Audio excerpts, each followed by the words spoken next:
Hey, welcome back to week 3 of the 4-week Confidence Currency Intensive, lesson 2.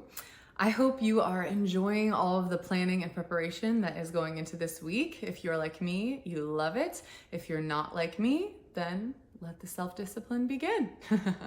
Okay, we are going to keep the ball rolling with all of the planning and preparation that you're putting into creating your personal health plan. Again, your personal health plan is what you're going to be following as you launch into Go Week next week. So today, we're going to start off by thinking about goal setting. Now, we mentioned goal setting a little bit in the last lesson when I talked about how to measure your success and things like that, but now we're going to talk about specifically setting those goals. Now, we all know that setting goals is important in any venture because it really kind of lets you know, am I moving in the right direction? How am I doing? Where am I trying to go? Am I totally lost and missing the mark?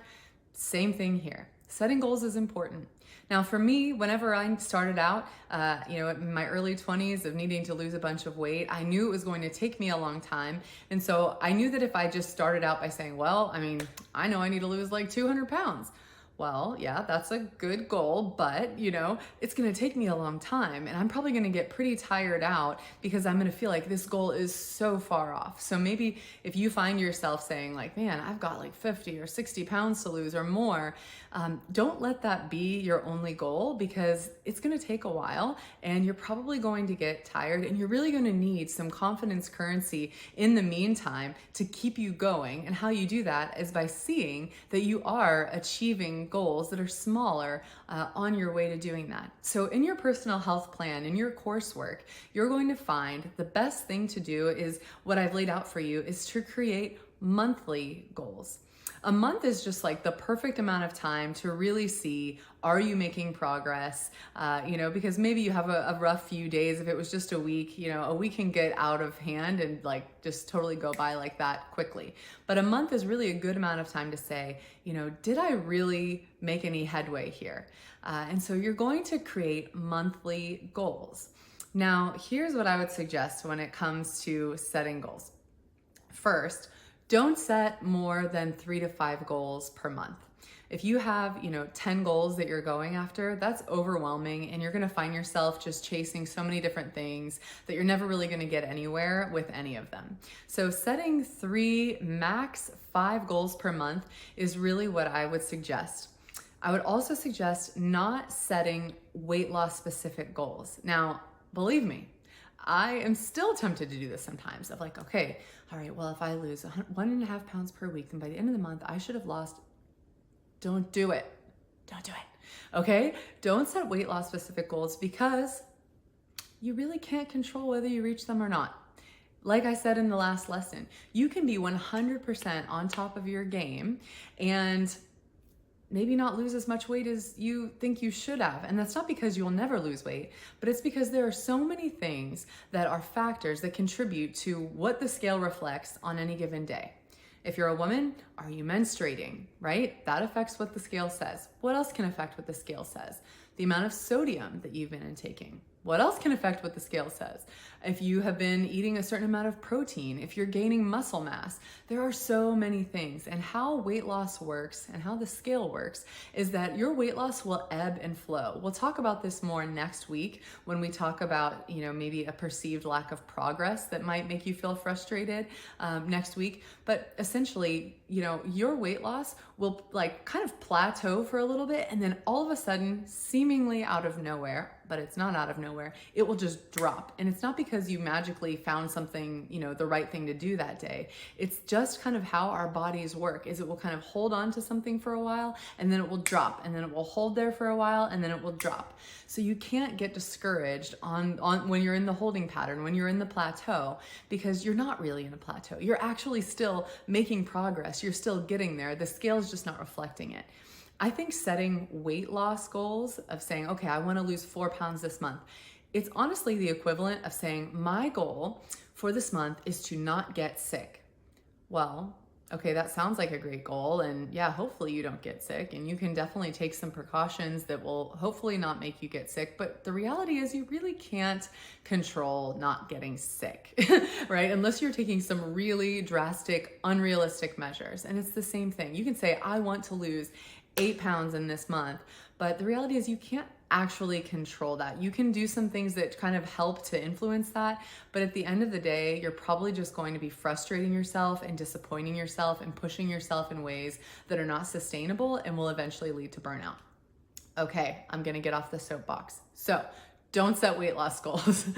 But here are some things that you can control and that you can set your goals about. So keep them varied, right? So you could set your goals and say, all right, this month I want to try at least 3 new vegetables. If you're like me and not a big vegetable eater, I needed to set goals to say, okay, I'm going to try some new vegetables, not just some, I'm going to be specific. I'm going to try 2 or 3 new vegetables. Or my goal is I'm going to try 2 new recipes a week. So we want to vary our goals and make some of them about nutrition and then some of them about fitness, right? So I've given you some examples of some nutritional goals. Now, what are some fitness related goals? Maybe you say, by the end of the month, want to be able to run for 5 minutes straight without walking. Or I want to try 2 new machines at the gym. Right? So keep your goals varied so that you stay engaged in your journey, that you don't get tired or bored or feel weary when you're looking at like this long-term goal of this huge amount of weight that you want to lose. Go ahead and set up small incremental goals. And then also along with those goals, you're wanting to set up some rewards so that you feel like there's some confidence currency coming in, but that you're also just like enjoying the fruits of your labor. Now, the fruits of your labor are already going to be that you're going to be making progress toward your health goals, but hey, additional fruit is great, right? Additional celebration is great. So for me, I had to first make sure that my rewards weren't food related because the old Tiffany would have said, oh, well, my reward will be I'll go to, this restaurant and get a piece of cheesecake, or I'll go get this fancy coffee drink or whatever. No, my new rewards were things like I'll get a pedicure, or I'll go buy this book, or maybe I will go to that, overpriced smoothie shop and get this healthy smoothie that I've been wanting to try, but it's like, way too much money. And so think of what are rewards that you will reward yourself if you accomplish your goals at the end of the month. So you'll see in your personal health plan that you have a goal sheet laid out there for you, and even a few additional ones to keep you started. Now, beyond that, go ahead and there's so many different goal planning books out there. You can pick them up online or just a notebook that you can go ahead and keep a record of what are your goals each month. And then you can continue to change them every month, increase. I went from running for 5 minutes to now I'm going to run for 10 minutes by the end of this month. It's just such a cool thing to look back on at the end of your journey. Now, the next thing I want to talk to you about is accountability and support. We know that as humans, we are not created to live life on our own. We're not created to do hard things on our own. We're created to do them in community. And when you're doing something hard, doing it by yourself makes it that much harder. But doing it with someone that can come alongside you just makes the process not only more enjoyable, but easier. And it's the same thing with trying to reach your health goals. Now, let me be honest with you and tell you that when I first started my health journey in my early 20s, I did not tell anyone. I did not want to tell anyone in my family or in my friend circle for a number of reasons. First, I didn't want their opinions. I knew kind of what I thought my personal health plan was going to be and the kind of the strategy I was going to go with. And I didn't want to hear them tell me, well, I think you should do this, or I think you should do that, or this isn't right. I didn't want to be swayed. I didn't want to, put energy or time toward answering them. So I said, I'm just going to do my own thing. I'm not even going to tell anyone. I also didn't want to get to the place where I felt like I was doing something for somebody else. I wanted to know that I was making these hard decisions for myself, because if I didn't want it enough and if I wasn't going to do it for myself, then I just didn't want to do it at all. But also I didn't want to disappoint anyone. I didn't want, anyone to really hold me accountable in my life. And I wanted to just be able to, follow my own plan and say, like, if I want to have pizza on a Friday night, I know that it's because I've been doing X, Y, and Z throughout the week. I'm on track. I didn't want anyone saying, why are you eating pizza? Like, are you not losing weight anymore? I was just so insecure because I didn't have any confidence currency built up. And so I just said, I want to kind of remove my family and friends from this. That was where I was. But even though I didn't have my friends and family initially as a part of my support system, I did still need a support system. And so for me, I found that online. At that time, 10-ish years ago, there was a huge blogging community about weight loss. And so I found other bloggers who were out there and who were on a similar journey to me. And I found so much support and inspiration and accountability and ideas through them. Because honestly, I didn't really have anyone else in my life, in my real life, that needed to lose the significant amount of weight that I did. I didn't know anybody else that weight loss and healthy living needed to be such a high priority on their list. Everyone else was, in a much different place than I was. And so it was so beneficial to have other people in my life that I could connect with on a regular basis that were in that same journey as me. And we really just kind of helped keep each other accountable. And it was so neat, even though I had never met these people before. So everyone is different, and what you need is different based on who you are, your setup in life, who is surrounding you. Even today, I choose to do a group fitness atmosphere because I like to be connected to people who have similar goals, who have similar commitment levels.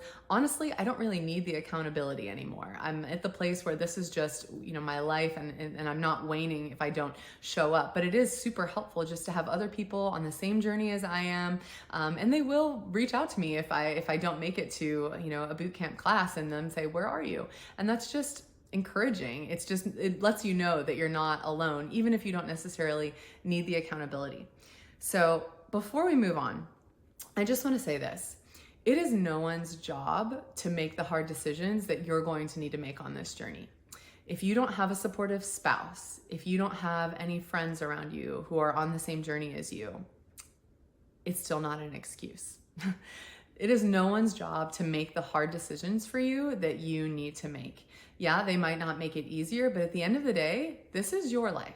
At the end of the day, it's your responsibility to make the hard decisions that you need to make. And I know that might sound like some tough love, but the end result of that is that nobody else also gets to claim the credit for the victory that you are going to experience. No one else gets to say, hey, I'm the reason that, she lost this amount of weight. I'm the reason that he reached these goals. No, you did it. You made it. So, don't blame it on anyone else. It's really great if you have a supportive community around you, if you have a supportive spouse, if you have a supportive family, but if you don't use it as an excuse to say that you can't reach your goals, because the truth is you can. You can do this totally on your own. And thankfully, because of the internet, there are so many, millions of people out there that you can reach out to that will help you, and be a huge source of support to you on this journey. And if you ever need that additional support, you can always apply to be a part of one of our Confidence Currency collective groups, and that will be a built-in source of accountability and support for you. So go to your personal health plan and you will find the question that says, what sources of support and accountability will I utilize on this journey? So I want you to think about, what are those sources of support and accountability that exist in your life? Do you have family members and friends that you can share your goals with? Say, hey, I've been taking this intensive and this is what I'm learning and these are the goals that I'm setting up. Will you check in with me once a month? Can I share my goals with you? If you have, great friends and family that you can do that with, then go ahead and utilize them. Maybe you join, a blog or some sort of existing online community. There are tons, whether it's, online groups or apps. There are so many different, sources of support online that you can join, that you'll be connecting with people who are on a similar journey as you. And so you could do it that way if you don't feel like your immediate community is one that you're wanting to kind of bring alongside on the inside of this journey. Ask a friend to join a gym with you, to try it out with you. Or maybe you say, hey, let's walk once a week together on Monday evenings and we'll share kind of our goals. We'll share how we're doing, what we're learning, and you'll kind of have that once a week, accountability check-in with them. Even if you just post on a local group through, some social media things and say, hey, I'm looking for accountability. Is anyone else? You will find lots and lots of people who want to join with you on this journey. I promise. But I want you to consider, what will you actually find helpful in terms of accountability and support? So for some people, it's really fitness related. They say, I can handle the nutrition, but really I need someone to help me. Not I need, because you don't need, but it would be helpful to me if I had someone to come alongside me and meet with me at the gym, or just at least ask me, did you make it? Did you do a workout video today? So maybe it's fitness related that you could really use some support. If that's the case, focus your accountability in that area. Maybe it's more nutritional. So maybe you're meeting up with someone and you're saying, hey, let's go ahead and create a meal plan together. Let's do that together. Or, hey, can I share my log with you? And we can, share our logs together and hold each other accountable in that way. So maybe your accountability and support is more focused nutritionally, right? Whatever it is that you need, go ahead and get that source of support around you. In your personal health plan, you have those questions, and just go ahead and list out, these are the areas that I feel like I could use support. These are the people that I feel like I could turn to for support. Maybe if you, could go to some of your groups, whether that's in your church or whether in your office or your school or any various, community groups that you find yourself in, and say, hey, does anyone want to start a challenge? That's honestly, like I've shared, that's what got me started on my journey, was I was participating in a challenge. So maybe you start a challenge, or maybe you start a weekly walking group, whatever. Now, I do want to encourage you not to put too much effort into just the social aspect of it, because you're going to be putting a lot of effort toward things, that are just for you and making some changes there. So don't, spend so much time trying to, get this huge support group that all of your time and effort goes there, but definitely having some things in mind that are going to be a support and an encouragement to you on this journey are valuable. Again, it may not be what you hoped it would be, but I know that there are people out there who want to support you, who want to be on the same journey as you, and doing it with someone else just makes it so much more enjoyable and so much more meaningful. And again, the Confidence Currency Collective is always also an option that you can apply for. So the last thing that I want to talk about is, in our last lesson, we talked about going ahead and choosing one or two small goals to work on throughout this week so that you can build up some of that confidence currency. Have you done it yet? If not, why? Right? We may need to revisit some of those. Remember the IDing things, right? Isolating the behavior, identifying the belief, disowning the fallacy, and deciding what's true.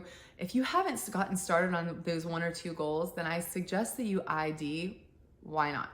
Because it's time to put those things into practice. Now, I'm not expecting perfection. You shouldn't expect perfection, but certainly progress, right? There's a reason why we're doing this. So get moving on those 1 to 2 small goals, and as you achieve them, even if it's just achieving it for one day, you don't have to do it perfectly. Let's say you say, I'm going to drink 4 bottles of water every day, and let's say you only do it, 4 out of 7 days in a week. Hey, celebrate that you did it those 4 days, right? Rather than focusing on that you didn't do it those 3. So you're making a great amount of progress. We are doing everything that's needed to plan and prepare for success next week as we move ahead. I'm proud of you. Go ahead and get to work on the things that we talked about this lesson. You are well on your way to reaching your health goals.